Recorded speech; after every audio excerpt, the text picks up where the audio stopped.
لکه څنګه چې په اسلامي شریعت کې د ژوند د تیرولو لپاره ځانګړې لارښوونې د رسول الله صلی الله علیه وسلم له طرف نه موجودې دي، همدارنګه د مریض لپاره هم د محمد رسول الله صلی الله علیه وسلم په مقدس دین کې هم ځینې لارښوونې موجودې دي چې هغه اول د مریض پوښتنه ده.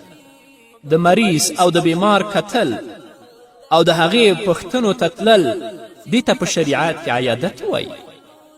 په دنیا کې یو انسان هم داسې نشته چې هغه به نه مریضیږي، په هغه باندې به درد و تکلیف نه راځي.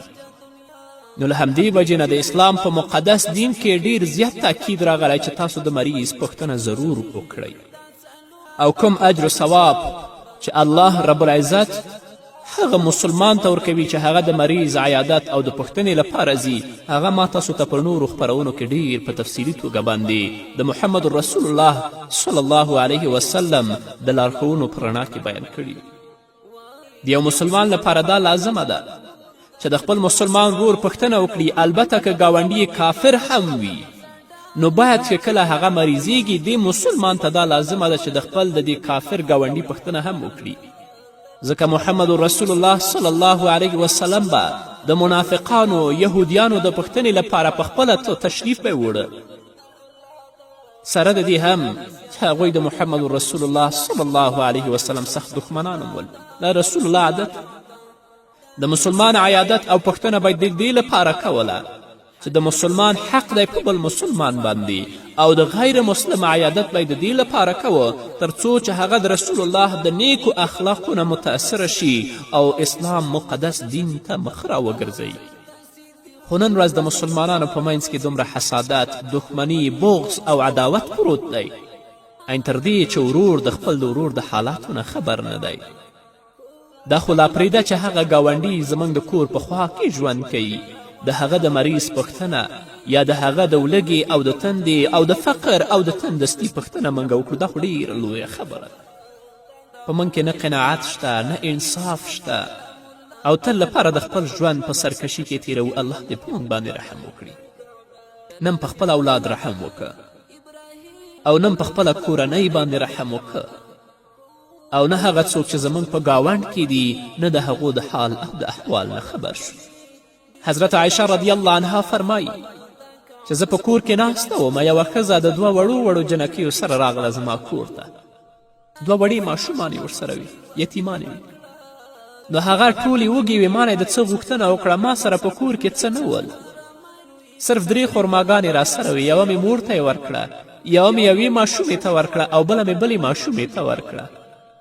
هغې ماشومې هم د خپله خرما وخوړله، د بلې ماشومې هم وخوړله، خو مور یې هغه زړی تې لرې کړه، خپل خوله ته یې پورته کوله چې هغه وخوري، خو د ماشومانو لاس ور واچوه، هغه د خپل مور نه واخیستله.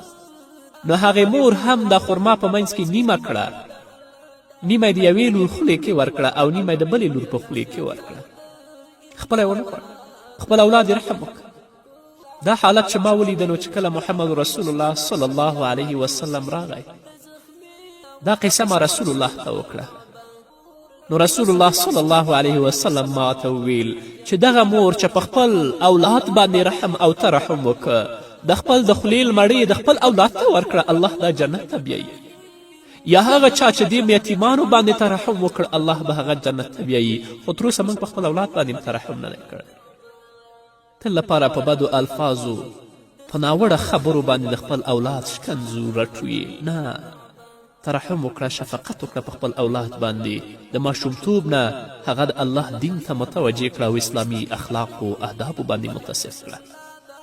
ګاونډی خو پرېږده. حضرت عبدالرحمن ابن عوف رضی الله تعالی عنه فرمایي چې په مسجد نبوي کې رسول الله صلی الله علیه وسلم ته د صدقات او د خیرات مالونه راغلي ول. نو د هغې په خوا کې ځینې یتیمانو چې هلته ژوند کوه، رسول الله ما ته څه ډوډۍ راکړه چې دا هېڅ هغه یتیمانو ته یې وروړه. ماسخوتن ولاړمه، د هغه کور ور مې وډبوه. نو هغه ښځه چې کونډه وه او هغې سره یتیمانو ورته راغله، راته ویلې چې په ور کې څوک دي؟ ما ورته ویلې چې عبدالرحمن ابن عوف هم رسول الله ما ته څه خوراک لا کړی ستاسو لپاره چې تاسو ته مې راوړ. هغه ښځه ورته څه وایي؟ هغه د ګاونډي په حق پوهېږي چې زما ماشومان وږي ول د مازدیګر په وخت کې، هغوی د خوراک ډېره زیاته غوښتنه کوله خو ما سره په کور کې څه نه ول. بس په کټوه کې مې څه شی واچول، ته هغو لاندې مې اور بل که او هغو ته مې ویلې چې تاسو لپاره زه خوراک تیاروم، او په هغه کټوه کې تشې اوبه وې، هېڅ هم نه ول. او ما ته به یې دا ویلې چې مورجانې خوراک کله تیاریږي؟ ما به ورته ویلې چې لا پوخ نه دی. او په دې باندې مې هغوی وغولول، هغوی وږي ویده دي. د ماشوم هم دا عادت چې ماسخوتن تر یو وخته پورې که هغه ته خوراک ورسېده کنې ویده به وي.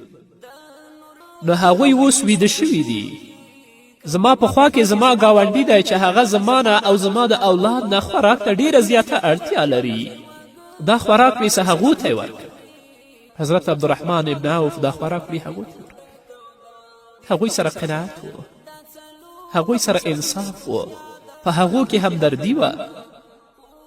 هغوی د خپل اولاد حق، د خپل د ګاونډیو حق پیژنده. خو نن ورځ نن موږ په خپل اولاد باندې په خپل کورنۍ باندې رحم او ترحم ونه که. دا خو لا پرېږده چې ګاونډ ته لاړ شو یا همسایه ته لاړ شو، د هغو د مریضي او د هغو د ولږې او د تندې نه موږ خبر شو. الله دې په موږ باندې رحم وکړي. او که پوښتنه ورته نه کوو څه نیکي نه ورسیږي. خو ځینې داسې کورنۍ دي چې د هغو نه د خپل همسایهګان او د خپل ګاونډ په امن کې ني، تل لپاره هغو ته ضرر رسوي. او رسول الله 3 واره دا خبره تکراروي چې مؤمن نه دی، مؤمن نه دی، مؤمن نه دی هغه څوک چې د هغه همسایه او د هغه ګاونډ د دې د شر نه په امان کې نه وي. نو د مسلمان عیادت چې هغه مریض شي د هغه پوښتنه کول دا په مسلمان باندې حق دی. او کله چې څوک مریض شي نو د مریض په سر د ښي لاس کیښودلی شي او دا دعا دې ورباندې ووایي چې اللهم اذهب البأس رب الناس واشفي فأنت شافي لا شفاء إلا شفاؤك شفاء لا يغادر سقما. ای الله دا درد او تکلیف لرې کړه او شفا ورکړې ته. شفا ورکوونکی ته، له تا پرته بل څوک شفا ورکوونکی نشته. داسې شفا ورکړې چې څه مریضي ترې باقي پاتې نشي. او کله چې په یو مسلمان ورور باندې چې هغه مریض وي، په هغه باندې د مرګ علامې ښکاره شي، د هغه پوښتنه دې وشي او د دې نه پرته د هغه سره کیناستل او هغه ته د قرآن تلاوت کول یا د صورت یاسین لوستل، دا هم ډیره غوره خبره ده چې ته ورسره کینې، د هغه پوښتنه وکړې او هغه باندې د قرآن تلاوت وکړې، په ځانګړې توګه صورت یاسین هغه ته ولولي. او که پوهیږئ چې بلکل مرګ ته نږدې دی نو د هغه مخ دې قبلې طرف ته شي او په ښي اړخ دې څملولی شي، ځکه دا حالت د روح وتلو لپاره ډیر آسانه حالت دی. او حضرت ابي سعید خدری رضی الله عنه فرمایی قال رسول الله صلی الله علیه وسلم لقنوا موتاکم لا اله الا الله. تاسو خپل مړه کیدونکو ته یعنی هغه څوک چې مړه کیږي د لا اله الا الله تلقین کوئ. یعنی که تاسو پوهیږئ چې هغه مړ کیږي نو ځان سره لا اله الا الله محمد رسول الله وایئ. کیدای شي چې هغه مړی هم په خپله ژبه باندې راوړي او کلمه د توحید او د شهادت ولولي. او داسې دې نه کړئ چې هغه د مرګ په حالت کې دی او ته ورته وایه چې د شهادت کلمه ووایه، ځکه هغه ډیر سخت حالت وي په هغه باندې، د زنقدن حالت وي، داسې نه چې هغه انکار وکړي چې زه نه وایم، بلکې تاسو به په خپل منځ کې چې څوک ناست دي هلته دوی به کلمه د شهادت وایي لا اله الا الله محمد رسول الله اشهد ان لا اله الا الله وحده لا شريك له له الملك وله الحمد وهو على كل شيء قدير. دا بلولی کیدای شي چې هغه څوک د زنقدن په حالت کې دی هغه هم کلمه د شهادت او کلمه د توحید ولولي. تاسو به په هغه باندې زورنه نه کوئ. او کله چې وفات شي نو ډیر په نرمي سره دې د هغه سترګې پټې کړی شي او د هغه ژامه دې وتړي. او په دغه وخت کې د مړي په خوا کې هغه کسان کیني چې هغه متقیان دي، هغوی سره د الله ویره وي او د مړي لپاره دې د بښنې غوښتنه وکړي، ځکه په دغه وخت کې چې دا کسان د مړي دپاره بښنه غواړي، دې لپاره د مغفرت دعاګانې کوي، نو ملائکې په دې باندې آمین وایي. هیله ده چې الله رب العزت دې وبښي.